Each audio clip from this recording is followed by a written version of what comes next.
ക്ഷമിക്കണം സാർ. സാറും മേഡവും എല്ലാം മറക്കാൻ ശ്രമിക്കുമ്പോൾ ഞാൻ ഇങ്ങനെ ഒരു ചിത്രമായിട്ട് വരാൻ പാടില്ലായിരുന്നു.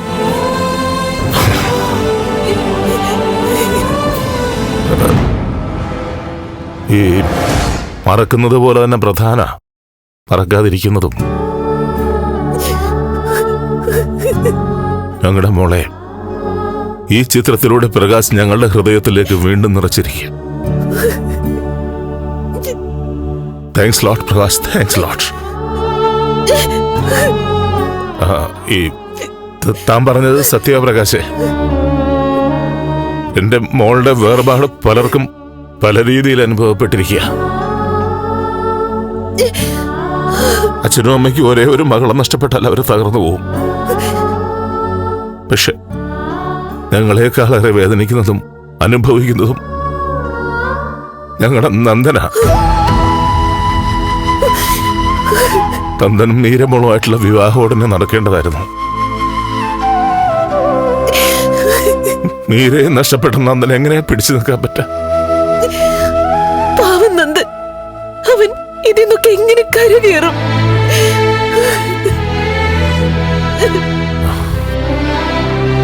ഞങ്ങൾ അവനെ ഇവിടേക്ക് കൊണ്ടുവരും. ഒരു നല്ല പെൺകുട്ടിയെ കണ്ടെത്തിയിട്ട് ഞങ്ങൾ അവന്റെ വിവാഹം നടത്തും.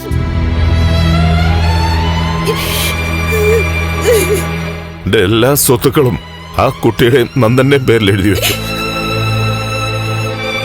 എന്റെ മോന ഇനി നന്ദൻ അല്ല, ഞങ്ങളുടെ മോന.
എന്താ പ്രകാശ, എന്താ പറ്റി?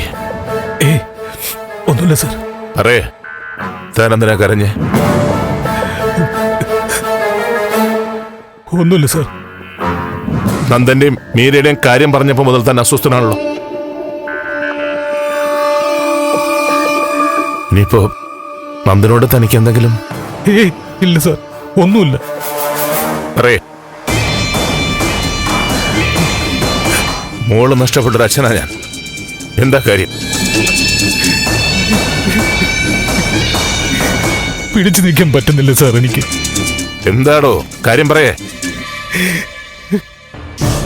എന്താ മോനെ, എന്താണെങ്കിലും പറയേ. സാർ, സാർ, നന്ദന്റെ വിവാഹം കഴിഞ്ഞതാ സാർ.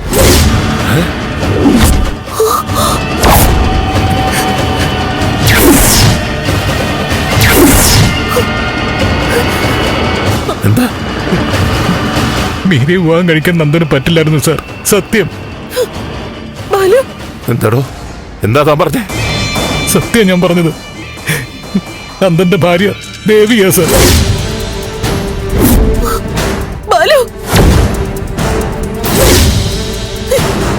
ദേവിയെ നന്ദൻ വിവാഹം കഴിച്ചതാ. ഫ്ലവേഴ്സ് ഒരുക്കുന്ന കാഴ്ച വസന്തം യൂട്യൂബിൽ പ്രേക്ഷകർക്ക് ലൈവായി കാണാം. ഫ്ലവേഴ്സ് കോമഡിയിൽ ജോയിൻ ചെയ്യൂ, ആസ്വദിക്കൂ.